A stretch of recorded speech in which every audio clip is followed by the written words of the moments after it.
Good morning बेटा। हमने बेटा स्टार्ट किया था कल properties of the metals and non metals, जिनमें हमने पढ़ा था केमिकल प्रॉपर्टीज ऑफ मेटल्स में क्या पढ़ा, सिर्फ केमिकल प्रॉपर्टीज ऑफ मेटल्स में हमने पढ़ा reaction of metals with oxygen कि metals highly electropositive nature, so these react with oxygen and convert into oxide. Metal more electropositive है, तो जैसे मेटल को एयर की प्रेजेंस में रखते हैं तो मेटल का क्या होता है, ऑक्सीडेशन। मेटल इलेक्ट्रॉन रिलीज करता है और ऑक्सीजन क्या करता है बेटा, धीरे इलेक्ट्रॉन को गेन करता है। ठीक, तो ये मेटल रिएक्ट करके और क्या करता है मेटल ऑक्साइड। वो फॉर्मूला क्या होगा, डिपेंड करता है मेटल कौन सा ले रखा है। जैसे कैल्शियम है तो कैल्शियम ऑक्साइड, सोडियम है तो सोडियम ऑक्साइड। एक इंपॉर्टेंट बात याद रखना कि अल्कली मेटल्स में लिथियम नॉर्मली अपनी ये ऑक्साइड बनाता है, सोडियम ऑक्साइड बनाता है नॉर्मल ऑक्साइड, पर इससे ज्यादा क्या बन जाता है sodium peroxide. Potassium, rubidium, caesium, this form the super oxides.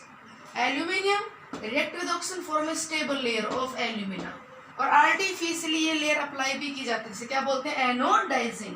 पूछ ले जाए एनोडाइजिंग कैसे करवाई जाती है, तो by dipping the aluminium strip in dilute solution of sulphuric acid. Revise करवा रहे हैं, और डाइल्यूट सॉल्यूशन है तो बेटा वहां पे वाटर भी है, कैथोड पे तो एच पॉजिटिव जाकर रिड्यूस हो जाएंगे, हाइड्रोजन गैस लिबरेट आउट होगा, और एनोड पे सल्फेट की बजाय प्रेफरेंसली OH नेगेटिव जाकर ऑक्सीडाइज होगा, और क्या निकलेगी ऑक्सीजन, और वो ऑक्सीजन एल्यूमिनियम को ऑक्सीडाइज कर देगा किसमें, Al2O3 में। ठीक है, लेस रिएक्टिव मेटल्स है silver, gold, this not react with oxygen. Now reaction of the metals with water, metals react with water and form their metal hydroxides या मेटल ऑक्साइड्स। वो डिपेंड करता है, अगर बेटा मेटल ऑक्साइड जो बना हो वाटर में सोल्यूबल है, सोडियम ऑक्साइड है वाटर में सोल्यूबल है, वाटर सोल्यूबल बेस को अल्कली बोलते हैं, तो वाटर में सोल्यूबल है तो क्या बन जाएगा सोडियम हाइड्रोक्साइड। और मान लीजिए मेटल ऑक्साइड बने, भाई सपोज करिए हमने यहाँ पे जिंक ऑक्साइड, ये वाटर में इनसोल्यूबल है तो ये क्या रहेगा ऑक्साइड फॉर्म में। तो मेटल्स जो हाईली इलेक्ट्रोपॉजिटिव मेटल्स हैं, sodium, potassium, these reacts with cold water. Calcium भी रिएक्ट कर जाता है कोल्ड वाटर के साथ, but potassium and sodium these are more reactive as compare to calcium, तो this easily react with cold water. Reaction highly exothermic होती है, means during the reaction large amount of heat energy produced. बेटा जैसे water में डालते हैं sodium change to the sodium hydroxide and liberate out hydrogen gas, catches the fire, जिसे बोलते हैं sodium fire. Hydrogen highly combustible in nature, you know hydrogen used as a good fuel, it not create any pollution during burning. ठीक है, तो ये hydrogen fuel का काम करता है, बिकॉज हाइड्रोजन की एफिशिएंसी बेटा बहुत हाई होती है, ये बर्न होकर बहुत ज्यादा हीट एनर्जी प्रोड्यूस करता है। ठीक, हाइड्रोजन इज गुड फ्यूल। तो क्या पता है मैंने कि हाईली रिएक्टिव मेटल सोडियम को जैसे वाटर में डालेंगे तो क्या होता है वहां से फायर, सोडियम फायर बोलते हैं उसे। तो आपने सुना भी होगा, पढ़ा भी होगा, 8th क्लास में पढ़ते हैं सारी बातें कि sodium fire never be extinguished by water. Sodium fire को हम वाटर से एक्सटिंग्विश नहीं कर सकते। क्यों नहीं कर सकते, जैसे आप उसमें वाटर डालोगे सोडियम तो उसके साथ और फास्ट रिएक्ट करके और हाइड्रोजन गैस प्रोड्यूस करेगी। क्लियर, तो यहाँ पे रिएक्शन एक तरह से डिस्प्लेसमेंट रिएक्शन हुई है। देखो सोडियम क्या है, मोर इलेक्ट्रोपॉजिटिव मेटल, सोडियम है होता more tendency to lose the electron as compare to hydrogen. तो वाटर में जो थोड़ी बहुत H पॉजिटिव होती है, OH नेगेटिव होती है, सोडियम सिंस मोर इलेक्ट्रोपॉजिटिव, तो सोडियम अपना खुद का तो क्या करेगा ऑक्सीडेशन, सोडियम आयन बनेगी, और वो H पॉजिटिव इलेक्ट्रॉन को एक्सेप्ट करके वो H पॉजिटिव जिसमें लिख दिया यहाँ पे H2 H positive OH negative, sodium since more electropositive, sodium है होता more tendency to give the electron, तो सोडियम इलेक्ट्रॉन देके सोडियम आयन में कन्वर्ट होगा, जबकि जब ये H पॉजिटिव इलेक्ट्रॉन लेके हाइड्रोजन गैस की फॉर्म में निकल गया, क्या रहेगा सोडियम हाइड्रोक्साइड, इसलिए लिख देते हैं इसको। ठीक है, reaction highly exothermic. Same for with potassium, potassium also react with cold water, reaction takes place easily and liberate out hydrogen gas, highly exothermic reaction, catches fire. Calcium also react with cold water, but बेटा calcium की reactivity as compared to this थोड़ी less है, थोड़ा less reactive है, तो यहाँ पे भी रिएक्ट करेगा कैल्शियम ऑक्साइड वाटर में डिसॉल्व हो जाएगा, क्या बन जाएगा calcium hydroxide, hydrogen gas liberate out होगी, but that hydrogen remains unable to catch the fire. This hydrogen deposit over the surface of calcium hydroxide and that starts to floats over the surface. यहाँ पे क्या होगा, reaction तो यहाँ भी prepare as compare to above these two, heat energy produced less. ठीक, अच्छा अगर मैग्नीशियम की बात करें तो magnesium remains unable to react with cold water, cold water के साथ मैग्नीशियम रिएक्ट नहीं करता, पता है ना। Magnesium react with hot water, reactivity कम होगी, तो रिएक्टिविटी कम होगी तो रेट ऑफ फ्रिक्शन इंक्रीज करने के लिए टेम्परेचर बढ़ा देंगे। अगर मेटल लेस रिएक्टिव है तो क्या करते हैं, वहां पे हेल्प देते क्या करके, टेम्परेचर बढ़ा के। याद है first chapter, factors upon which rate of friction depend, rate of friction depends upon temperature. तो मैग्नीशियम कोल्ड वाटर के साथ रिएक्ट नहीं करता, थोड़ा हॉट ले लिया, ठीक, क्या मिल जाएगा यहाँ से, magnesium hydroxide liberate out hydrogen gas. But अगर यहाँ स्टीम दिया ना, स्टीम तो उसके साथ रिएक्ट करेगा, जब हॉट वाटर के साथ रिएक्ट कर रहा है तो स्टीम के साथ भी रिएक्ट करेगा। पर क्या होगा, स्टीम के साथ रिएक्ट करो ना तो यहाँ पे क्या बना दोगे आप, मैग्नीशियम ऑक्साइड, ठीक है, क्या बना दोगे, मैग्नीशियम ऑक्साइड। अगर हॉट वाटर दिया हुआ तो क्या लिख दीजिए आप, मैग्नीशियम हाइड्रोक्साइड, क्लियर।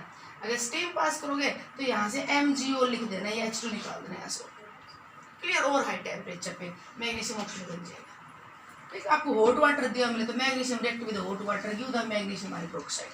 रही बात एल्यूमिनियम, वो तो और भी लेस रिएक्टिव है, आयरन जिंक, तो aluminium iron zinc these react with steam. ये छोटे छोटे क्वेश्चन से छोटी छोटी बातें आपकी बहुत पढ़ी हुई भी हैं, पर आप इनको जरूर याद रखना कि which metal does not react with cold water. Option दिया हुआ मिलेगा आपको, एल्यूमिनियम, जिंक, मैग्नीशियम, तो कोल्ड वाटर के साथ ये कोई भी रिएक्ट नहीं करेंगे, ठीक। एल्यूमिनियम रिएक्ट विद स्टीम और नॉट, तो यस एल्यूमिनियम स्टीम के साथ रिएक्ट कर जाएगा, जिंक भी स्टीम के साथ रिएक्ट कर जाएगा, आयरन भी स्टीम के साथ रिएक्ट करेगा। अब की बार एनटीएससी वाले पेपर में आया था, what product will be formed when steam passes through the iron. Iron में अगर स्टीम पास करें तो क्या बनेगा, तो क्या बनेगा बेटा, मैग्नेटाइट, Fe3O4। फर्स्ट चैप्टर में मैंने बहुत याद करवाया था, याद है ना, मैग्नेटाइट बनेगा, ठीक है। Liberate out hydrogen gas, reaction balance करने के लिए 3-4 कर देंगे, बैलेंसिंग हो जाएगी, ठीक है। अच्छा जी, अगर जिंक में डाले बेटा स्टीम, जिंक में पास करे सॉरी स्टीम, तो zinc react with form the zinc oxide, यहाँ से भी क्या होगा, hydrogen gas liberate out. Aluminium pass the steam, तो यहाँ पे स्टीम पास हो गए तो क्या बन जाएगा, एल्यूमिना Al2O3, और यहाँ से भी क्या होगा, हाइड्रोजन गैस लिबरेट आउट। तो aluminium, zinc, iron all this react with steam but not react with cold water. अच्छा, इनसे भी लेस रिएक्टिव मेटल्स की बात करें बेटा, इससे भी लेस रिएक्टिव मेटल की बात करें, कॉपर है, सिल्वर है, मर्करी है, गोल्ड है, these are very less reactive metal, these not react even with steam, ये स्टीम के साथ भी रिएक्ट नहीं करेंगे। क्या कॉपर ऑक्सीजन के साथ रिएक्ट करेगा, बताओ बेटा। कॉपर नॉर्मल कंडीशन पे ऑक्सीजन के साथ रिएक्ट नहीं करता, पर याद हो कल बताया था, अगर हम हॉट कॉपर मेटल ले ले, हॉट कॉपर मेटल, तो hot copper metal react with oxygen and form the black layer of cupric oxide. Silver gold तो ऑक्सीजन के साथ बिल्कुल भी रिएक्ट नहीं करते, और copper, silver, gold, mercury, lead, ये स्टीम, वाटर, H2 इनमें से किसी के साथ रिएक्ट नहीं करते। क्या क्या बता दिया मैंने, कि अगर बात ऑक्सीजन क्या है तो कॉपर रिएक्ट कर जाता है, ठीक है, लेड रिएक्ट कर जाता है।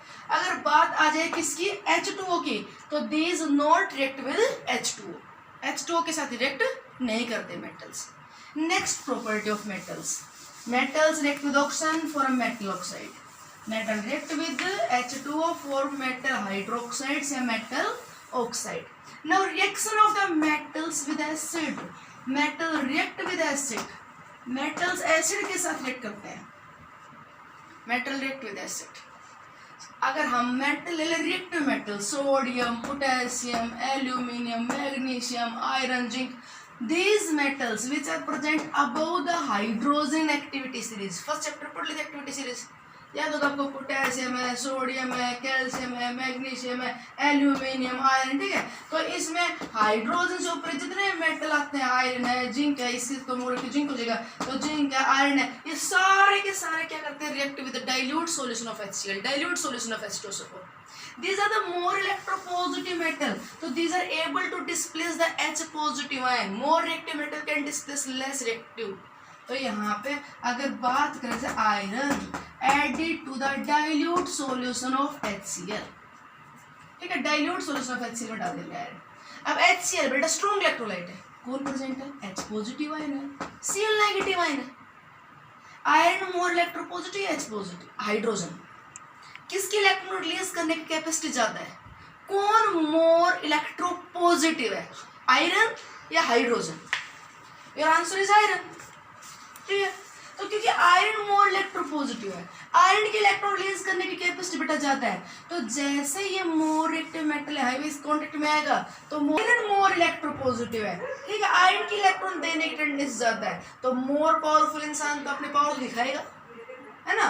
तो जैसे इसको HCl में डालना, क्योंकि इसकी इलेक्ट्रॉन रिलीज करने की टेंडेंसी ज्यादा है, तो ये इलेक्ट्रॉन रिलीज कर देगा, और बेटा ये इलेक्ट्रॉन रिलीज करके आयरन टाइप पॉजिटिव बने। यहाँ से जो इलेक्ट्रॉन निकले वो इलेक्ट्रॉन 1 by 1 H पॉजिटिव ले लेगा, और क्या लिबरेट आउट हो जाएगी हाइड्रोजन गैस।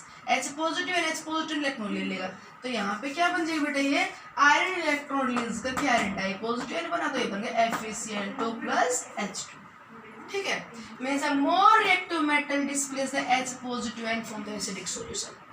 तो एक्टिविटी सीरीज में जो हाइड्रोजन से ऊपर है, मींस जो हाइड्रोजन से मोर इलेक्ट्रोपॉजिटिव है, वो डाइल्यूट HCl के साथ डाइल्यूट H2SO4 के साथ रिएक्ट कर जाएंगे। If zinc is added to the dilute solution of sulphuric acid, there is a H positive and displaced by the zinc metal. क्या बन जाएगा बेटा, जिंक मोर इलेक्ट्रोपॉजिटिव है, तो zinc releases the electron becomes zinc sulphate. ठीक, और plus में यहाँ पे क्या लिबरेट आउट होगी, hydrogen gas, hydrogen gas. Clear. अच्छा, आप ये बताओ, अगर आप पढ़ते हो, आपको याद है, तो ये जो ऊपर वाली मैंने रिएक्शन लिखी है ये वाली, यहाँ पे प्रोडक्ट ये क्यों नहीं बनाया, क्या नहीं बनाया मैंने, FeCl3 क्यों नहीं बनाया, याद करो कि whenever the iron react with HCl it always gives FeCl। तो आपसे पूछ सकते हैं ऐसे क्वेश्चन कि when the iron react with the dilute HCl it gives the ferrous chloride। तो लो स्टेट में होता है फेरस और हाई में है तो फेरिक। हाई स्टेट में इक लगता है, लो में एस लगता है, तो why it give ferrous chloride, why not gives ferric chloride, याद है कुछ। तो बेटा ये हाइड्रोजन साथ साथ प्रोड्यूस हो रहा है, ये रिड्यूसिंग एजेंट है। अगर ये फेरिक आयन बनेगी तो हाइड्रोजन इस फेरिक को रिड्यूस करके क्या बना देगा वापस FeCl2 एंड HCl। ये फेरिक क्लोराइड बनेगा, H2 इसको साथ hydrogen have the strong affinity for the chlorine, और you can say chlorine have the strong affinity for the hydrogen. Affinity समझते हो ना, कंबाइनिंग कैपेसिटी। तो यहाँ पे हाइड्रोजन की एफिनिटी क्लोरीन के साथ कंबाइन की जाता है, या बोल दूं हाइड्रोजन पावरफुल रिड्यूसिंग एजेंट है, तो ये इस +3 को कन्वर्ट कर देगा वापस +2 में, और क्या बना देगा HCl। रिएक्शन रिवर्स हो जाएगी, ये HCl बन के वापस क्या बन जाएगा FeCl2। तो इसलिए याद रखना कि जब भी डाइल्यूट HCl डालो बेटा क्या बनेगा हमेशा FeCl2। तो डाइल्यूट HCl डाइल्यूट H2SO4 के साथ मोर रिएक्टिव मेटल्स है, एल्यूमिनियम डाल दिया HCl में, एल्यूमिनियम क्लोराइड बन गया, सोडियम डाल दिया, सोडियम क्लोराइड बन जाएगा, magnesium plus H2SO4 magnesium sulphate बन जाएगा। ठीक, what happens when the dilute HCl और dilute H2SO4 added to the copper, copper में डाल दे, dilute solution of sulphuric acid, it dilute solution of hydrochloric acid, copper में डाल दे बेटा, सिल्वर में डाल दे, मर्क्यूरी में डाल दे, गोल्ड में डाल दे, मींस जो हाइड्रोजन से लेस रिएक्टिव मेटल्स हैं उनमें अगर ये एसिड डाले तो क्या होगा, is the less reactive metals react with these acids. तो ध्यान से सुन लीजिए कि बेटा जो हाईली रिएक्टिव मेटल्स है कौन से है, जो एक्टिविटी सीरीज में हाइड्रोजन से ऊपर है, मींस जो हाइड्रोजन से मोर इलेक्ट्रोपॉजिटिव है, वो क्या करते हैं अपना खुद का इलेक्ट्रॉन रिलीज करके और H पॉजिटिव को रिड्यूस करके हाइड्रोजन गैस लिबरेट आउट कर देते हैं। बट जो हाइड्रोजन से लेस इलेक्ट्रोपॉजिटिव है, वो less electropositive metal H positive को डिस्प्लेस करके हाइड्रोजन गैस लिबरेट आउट नहीं कर पाएंगे। तो copper, mercury, silver, gold this not react with dilute HCl and H2SO4। यहाँ तक तो आपको सबको बहुत अच्छे से पता है कि more reactive metals dilute HCl H2SO4 से रिएक्ट करते हैं। क्यों करते हैं, रीजन बता रही हूँ बार बार, वो मोर इलेक्ट्रोपॉजिटिव इलेक्ट्रॉन देंगे H पॉजिटिव उसको लेके और H2 के फॉर्म में निकल जाएगा। जो लेस रिएक्टिव मेटल्स है वो हाइड्रोजन गैस लिबरेट आउट नहीं कर पाएंगे। अब बेटा यहाँ पे जो बहुत इंपॉर्टेंट बात है वो आपको पता होना चाहिए, ये 2018 में आया भी था इंटेंसिफिकेशन कि what happens when the concentrated solution of H2SO4 added on the copper. Concentrated H2SO4 डाल दे, concentrated solution of H2SO4, dilute नहीं है। यहाँ पे ऑप्शन जरूर मिलेगा आपको ABCD में से, नो रिएक्शन, जैसे हाइड्रोजन गैस लिबरेट आउट और नोट, तो hydrogen gas not liberate out, ये बात तो ठीक है, और कहते हैं नो रिएक्शन, ये बात गलत है। रिएक्शन तो होगी, यहाँ पे रिएक्शन होगी but hydrogen gas liberate out नहीं होगा। H2SO4 have a capacity of oxidizing power ये ऑक्सीडाइजिंग एजेंट है, ये स्ट्रॉन्ग ऑक्सीडाइजिंग एजेंट का काम भी करता है। और बेटा ये क्या करेगा, it oxidises the copper to copper dipositive ion by itself undergo reduction to the SO2 और यहाँ से क्या निकल जाए H2O। ये क्या कर रहा है H2SO4, कॉपर को ऑक्सीडाइज कर रहा है 0 से +2, कॉपर को तो ऑक्सीडाइज कर दिया और खुद क्या होगा बेटा रिड्यूस। सल्फर की ऑक्सीडेशन स्टेट यहाँ पे आप कैलकुलेट कर लीजिएगा +6 है और +6 से बेटा यहाँ पे क्या आ गई +4। Itself undergo reduction and oxidise the copper to the copper sulphate. और you can say it is a oxidizing agent, it is a strong oxidizing agent, so it oxidizes the hydrogen to H2O। ये hydrogen gas liberate out नहीं करेगा, ये hydrogen को oxidise कर देगा H2O में। Important reaction जरूर ध्यान रखना, डाइल्यूट HCl डाइल्यूट H2SO4 के साथ रिएक्ट नहीं कर पाए बट कंसंट्रेट के साथ रिएक्ट करेंगे और लिबरेट आउट बेटा हाइड्रोजन गैस नहीं होगी, लिबरेट आउट कौन सी गैस होगी, सल्फर डाइऑक्साइड गैस।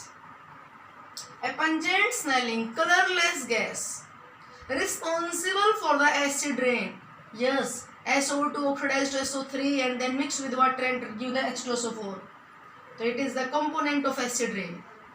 ठीक, ये सारी बातें ध्यान रखना।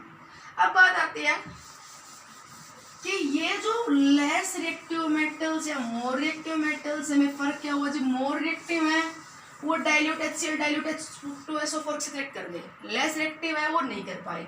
अब बात आती है नाइट्रिक एसिड की, important, is the metals react with HNO3, yes, like HCl और H2SO4, क्या ये HNO3 के साथ भी हाइड्रोजन गैस लिबरेट आउट करेंगे, तो बेटा नो, सिर्फ दो मेटल्स है, ओनली मैग्नीशियम एंड मैग्नीज, सिर्फ ये दो मेटल ऐसे हैं जो नाइट्रेट आयन को रिड्यूस नहीं कर पाते, सिर्फ ये दो मेटल्स हैं जो नाइट्रेट आयन को रिड्यूस नहीं कर पाते, इसलिए नाइट्रेट एज सच रहता है और हाइड्रोजन गैस लिबरेट आउट होती है।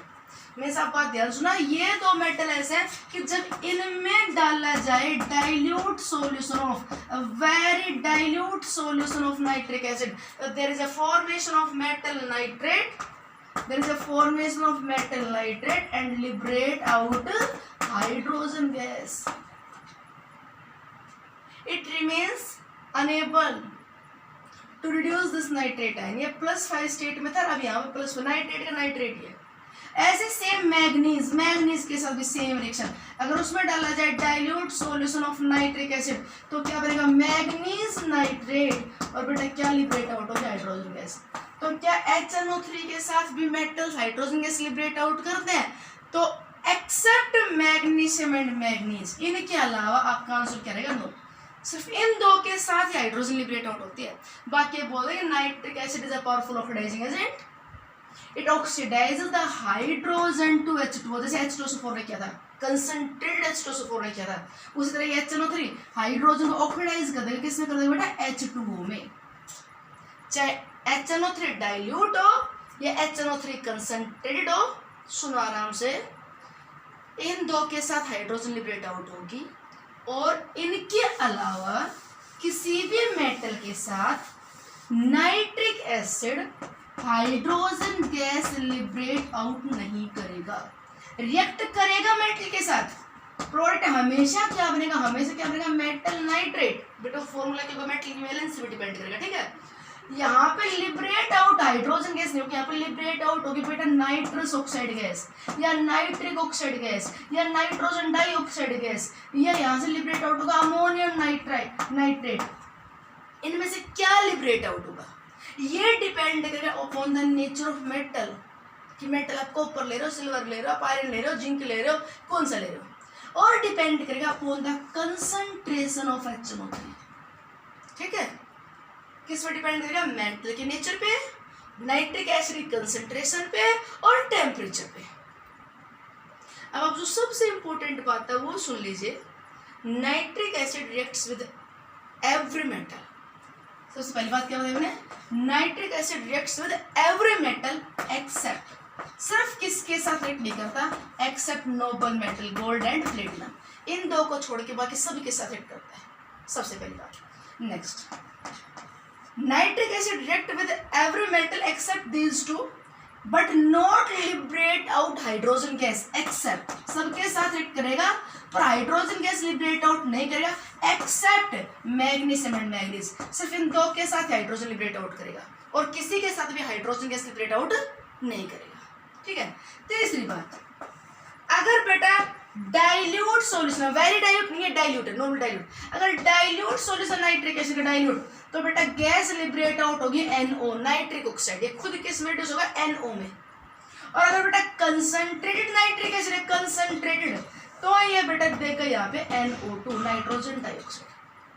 अब ये तो फिक्स है, जब भी कंसंट्रेटेड HNO3 डालोगे हमेशा NO2 में रिड्यूस होगा, ये +5 से +4 में होगा। डाइल्यूट में अगर बेटा वेरी डाइल्यूट कर दो, वेरी डाइल्यूट जैसे जिंक में डाल दे वेरी डाइल्यूट तो N2 बन सकता है। ठीक है, वेरी डाइल्यूट कर दिया जाए, वेरी वेरी डाइल्यूट। तो यहाँ पे क्या मेन बात याद रखो, नॉर्मली डाइल्यूट दे रखा है तो NO, कंसंट्रेट दे रखा है तो NO2। अब देखो what happens when the dilute nitric acid added to the copper, copper में डालना हमने डाइल्यूट नाइट्रिक एसिड। आपको प्रोडक्ट बताना है ना बेटा, ध्यान सुनना, मेटल का हमेशा क्या बनेगा, मेटल नाइट्रेट। क्लियर। डाइल्यूट दे रखा तो क्या बना देना NO और प्लस में क्या कर देना H2O, कि हाइड्रोजन ने क्या लिबरेट आउट करेगा H2O, हाइड्रोजन को ऑक्सीडाइज कर देगा H2O। It is clear. Next बात, what happens when the concentrated nitric acid added to the copper, copper में क्या डाल दिया, concentrated solution of nitric acid, क्या होगा, डाइल्यूट हो चाहे कंसंट्रेट हो, प्रोडक्ट वही बनेगा कॉपर नाइट्रेट। और अब की बार ये फर्क होगा, यहाँ पे लिबरेट हुआ था NO और कंसंट्रेटेड है तो बेटा क्या निकलेगा NO2 प्लस H2। याद हुई कुछ बात।